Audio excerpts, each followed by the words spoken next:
नमस्कार, welcome to my channel. मैं हूं मनीषा। दोस्तों, आज की वीडियो बहुत ही प्रमुख होने वाली है। आज हम बात करेंगे निर्जला एकादशी व्रत के बारे में। जी हाँ दोस्तों, निर्जला एकादशी अपने आप में बहुत ही शुभ और कल्याणकारी बताई गई है। वैसे तो वर्ष की सभी एकादशियां अपने आप में बहुत ही महत्वपूर्ण और कल्याणकारी होती हैं। भगवान श्री कृष्ण ने स्वयं गीता में बताया है कि जो मनुष्य एकादशी का व्रत पूरे नियम से श्रद्धा भाव से करता है उसके सभी पापों का विनाश होता है। और यदि जो मनुष्य एकादशी का व्रत नहीं कर सकता है पूरे महीने में, जैसे कि एक महीने में 2 एकादशी होती है, एक शुक्ल पक्ष एक कृष्ण पक्ष की, और पूरे वर्ष की हम मिलाकर देखें तो 24 एकादशियां होती हैं, और जिनमें अधिक मास की भी आप जोड़ लेंगे तो 26 एकादशी हो जाती है।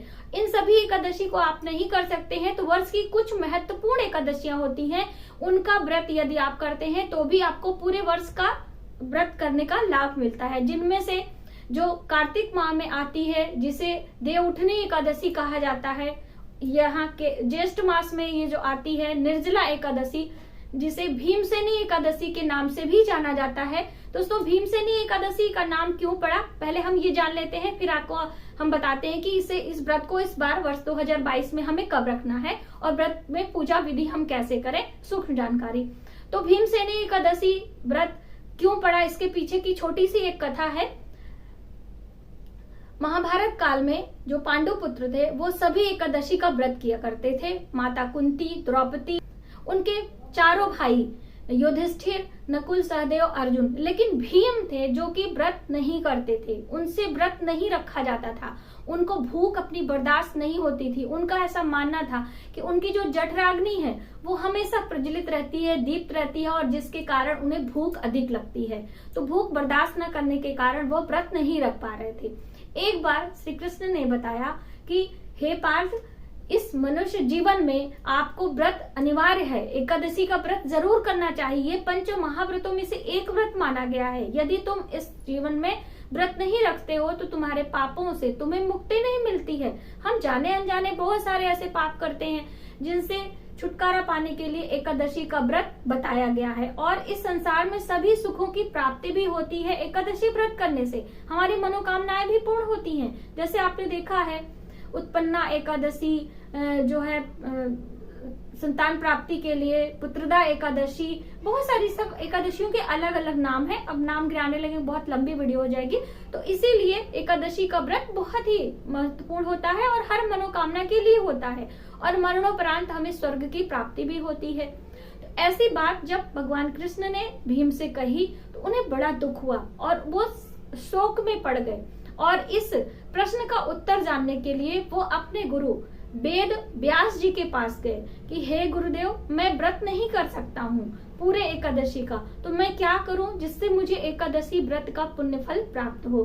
तब गुरुदेव ने बताया कि ज्येष्ठ मास की शुक्ल पक्ष की निर्जला एकादशी का व्रत यदि तुम करते हो तो तुम्हें पूरे वर्ष की एकादशी व्रत करने का पुण्य फल प्राप्त होता है। तुम पूर्ण श्रद्धा भाव से पूरे नियम से निर्जला एकादशी का व्रत करो। पानी की एक बूंद भी तुम्हें नहीं ग्रहण करनी है और ना ही अन्न का एक दाना।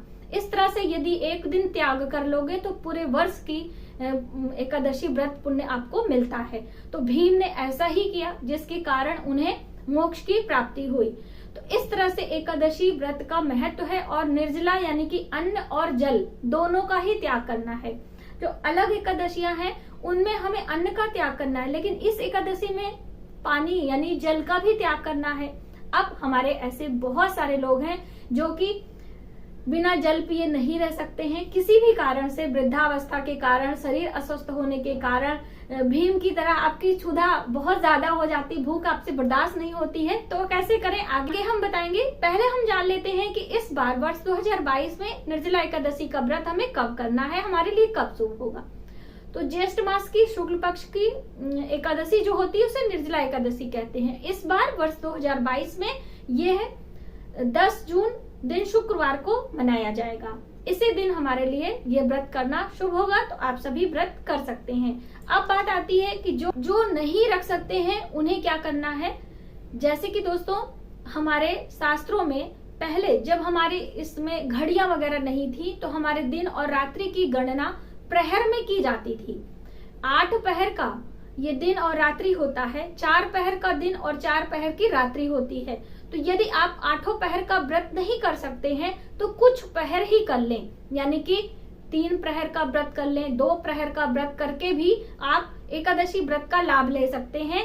यानी कि आप सुबह सूर्योदय से लेकर दोपहर मध्याह्न तक इस एकादशी का निर्जला व्रत कर लें। मध्याह्न के बाद आप थोड़ा सा जल गौमुखी होकर, गौ के मुख इस तरह से गौमुखी होकर यदि आप जल पीते हैं तो आप पी सकते हैं। पीकर इस व्रत का लाभ ले लें और रात्रि को सूर्यास्त के बाद आप फलाहार ग्रहण करते हुए व्रत कर सकते हैं। देखिए, हमारे शास्त्रों में सभी प्रकार के नियम हैं। मनुष्यों के आदतों को, मनुष्यों के स्वास्थ्य को ध्यान में रखते हुए बहुत सारी बातें बताई गई हैं। अब जैसे छोटी सी भाषा में हम समझाने की कोशिश करें कि जब हम स्कूल में पढ़ते हैं, कॉलेज में पढ़ते हैं, तो हमारा एक सिलेबस होता है, हमारा एक जो है लेसन होता है कि इतना हमें लर्न करना है, उसके बाद हमें एग्जाम देने हैं। अब आपने पूरा लर्न किया है तो 100% आपके मार्क्स आएंगे, आप क्लास में फर्स्ट आएंगे। और यदि आप कुछ ही उसमें से पढ़ते हैं और कुछ का जो है आप जवाब देते हैं तो आपको कुछ मार्क्स मिलेंगे। उसी प्रकार से यह पूजा पाठ व्रत उपास भी होता है कि यदि आप सभी नियम नहीं कर सकते हैं तो कुछ नियमों का पालन करते हुए भी उस व्रत का कुछ लाभ आप पा सकते हैं। तो आप इस तरह से कुछ पहर का व्रत करके भी पुण्य फल प्राप्त कर सकते हैं। इसके साथ में जो अन्य नियम है उसका नियम आप जरूर पालन करें। अब एकादशी व्रत करने के क्या नियम है, पहले हम ये जान लेते हैं, फिर एकादशी व्रत में हम पूजा कैसे करें, पारण में हमें पहले क्या ग्रहण करना होता है। आप सभी में से बहुत सारे लोगों का सवाल है तो वो भी हम जान लेते हैं। अब एकादशी व्रत के नियम क्या होते हैं वो हम जान लेते हैं। एकादशी व्रत का नियम होता है दोस्तों कि आपको 10वीं तिथि से ही व्रत की शुरुआत करनी चाहिए, यानी कि एक दिन पहले ही आपको दोपहर का एक समय का भोजन ग्रहण करना है। रात्रि को सोते समय अन्न का एक भी दाना आपको नहीं ग्रहण करना है। जल और फल लेते हुए आप सोएं। रात्रि में ब्रह्मचर्य का पालन करें। जितनी भी लोग व्रत करेंगे वो ब्रह्मचर्य का पालन करते हैं। भगवान का ध्यान करें, भगवान विष्णु के स्वरूप का स्मरण करें, उनके मंत्रों का जप करते हुए आप शयन कर लें। दूसरे दिन आप उठते ही अपने नित्य कार्यों को निपटाएं। उसके बाद स्वच्छ साफ जल से स्नान करें। यदि आप गंगा स्नान कर सकते हैं तो अति उत्तम है। स्नान करने के बाद शुद्ध साफ वस्त्र पहने। इस दिन काले और नीले रंगों का त्याग करें। ठीक, इसके बाद आप भगवान सूर्य को जल दें, भगवान सूर्य को नमस्कार करें और व्रत का संकल्प लें। हाथ में पुष्प ले लें, थोड़ा सा जल ले लें। जल देखिए ग्रहण करने के लिए मना है, लेकिन स्नान करने के लिए, पूजन करने के लिए नहीं मना है। आप जल दान कर सकते हैं। ये सभी बातों को आप ध्यान में रखें। इसके बाद आपको भगवान की पंचोपचार विधि से पूजा करनी है। पूजा में आपको पीले चीजों का इस्तेमाल ज्यादा करना है। आप पीले वस्त्र स्वयं धारण करें, भगवान को धारण कराएं। उसके पहले पंचामृत से, यदि आपके घर में लड्डू गोपाल है, भगवान श्री राम की बाल स्वरूप की प्रतिमा है, यानी कि धातु की प्रतिमा है, तो आप उसका अभिषेक भी कर सकते हैं। संघ से अभिषेक करें तो अति उत्तम है, वरना तुलसी पत्र लगाकर जल से अभिषेक करें। ठीक है, जल से अभिषेक करके भगवान विष्णु के मंत्रों का जप करते रहें। उसके बाद साफ जल से स्नान करा के भगवान को पोंछकर आप पीले रंग का वस्त्र उन्हें धारण कराएं, उनका श्रृंगार करें, उनको हल्दी कुमकुम का टीका लगा लें, उन्हें तुलसी पत्र भोग में जरूर रखें। पीले मिठाइयां भोग लगाएं, दूध से बनी मिठाइयां हो तो अति उत्तम है, वरना माखन मिश्री का भी आप भोग लगा सकते हैं यदि लड्डू गोपाल है तो। ठीक है, पीले फूलों की माला, पीले पुष्पों का आसन, ये सभी चीजें आप छोटी छोटी ध्यान देते हुए भगवान की धूप दीप दिखाकर पूजन करें। इस तरह से ये सूक्ष्म विधि से आपकी पूजा हो गई। आप दिन भर भगवान विष्णु के मंत्रों का जप करते रहें। अन्य कोई भी कार्य आपको नहीं करना है, जैसे किसी की निंदा नहीं करनी है। देखिए, हम मनुष्यों की आदत है कि निंदा बहुत करते हैं, जिससे भी हमारे पुण्य का क्षय होता है। तो आपको किसी की बुराई नहीं करनी है, चोरी नहीं करनी है, कोई झूठ नहीं बोलना है आपको, और चोरी का दान भी नहीं करना है। दोस्तों, दान के लिए नियम में चोरी से दान, यदि आपके घर का कोई मेंबर आपको दान करने से मना करता है तो आप श्रम दान कर सकते हैं। धन का दान ना देकर आप अन्न दान करें, लेकिन चोरी का दान नहीं होता है, ये भी आपको ध्यान रखना होता है।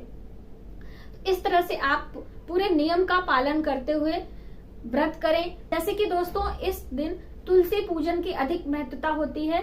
तो तुलसी पूजन में आपको तुलसी तोड़ना नहीं है, जो नीचे गिरी है आप उन्हीं का इस्तेमाल कर लें, या फिर 2 दिन पहले ही आप तोड़कर रख लें। उस दिन आप तुलसी कदापि ना तोड़ें, ये भी नियम के अंतर्गत आता है। तुलसी के नीचे संध्या के समय आपको एक दीपदान जरूर करना चाहिए। तुलसी की परिक्रमा आप करें, क्योंकि भगवान विष्णु के स्वरूप का आप पूजन कर रहे हैं और भगवान विष्णु की प्रिया है तुलसी, तो यदि आप उनका पूजन करेंगे तो माँ लक्ष्मी की असीम कृपा आपको प्राप्त होगी। तो इस तरह से आप पूरे दिन व्रत करें। दूसरे दिन जब सूर्योदय हो जाएगा तब आपको भगवान सूर्य को अर्घ देकर भगवान विष्णु की पंचोपचार विधि से पूजा करके फिर आपको दान पुण्य करके ब्राह्मणों को भोजन कराने के बाद ही स्वयं पारण करना है। यदि ब्राह्मण नहीं मिलता है तो आपको सूखा अनाज उनके निमित्त निकाल देना है। अब जैसे एकादशी के व्रत में बहुत सारे लोग पूछते हैं कि क्या हम दान नहीं कर सकते हैं, दान हमें कब करना है, द्वादशी में के? तो देखिए, एकादशी का दान अलग हो जाता है और द्वादशी का दान अलग हो जाता है। तो एकादशी में आप फलाहार की चीजें दान करें, जल का दान करें, दूध का दान करें, अन्य चीजों का दान कर सकते हैं। और द्वादशी के दिन अन्न का दान कर सकते हैं, वस्त्र का दान, यानी कि सभी चीजें आप दान कर सकते हैं। तो ज्येष्ठ मास है तो जल से भरा पात्र, पंखा, मीठा जरूर, मीठे चीज का बहुत बड़ा महत्व होता है। तो आप जब भी जल दान करें तो उसके ऊपर मीठा जरूर रखें, या मीठे जल का दान कर सकते हैं, शरबत का दान कर सकते हैं। तो ये आपका दान हो जाता है। बहुत सारी बहनों ने हमसे पूछा था कि एकादशी व्रत के पारण में हमें पहले क्या लेना चाहिए। अब जैसे अन्य एकादशियां हैं उसमें आपको चने की दाल से पारण करना होता है, जो भोग प्रसाद आपने फलाहारी बनाई है वो भी आप ले सकते हैं। लेकिन जो ये निर्जला एकादशी है इसमें आपको गंगा जल और उसमें तुलसी पत्र डालकर उस जल से पारण करना है, क्योंकि ये निर्जला था। निर्जला अगर आपने व्रत रखा है तो जल से ही आपको पारण कर लेना है। जो आपने फलाहारी मिठाइयां बनाई है वो भी आप खा सकते हैं और आपका पारण हो जाता है। तो इस तरह से आप एकादशी व्रत यदि पूरे नियम से, विधि विधान से करते हैं तो आपको एकादशी व्रत का पुण्यफल जरूर प्राप्त होता है।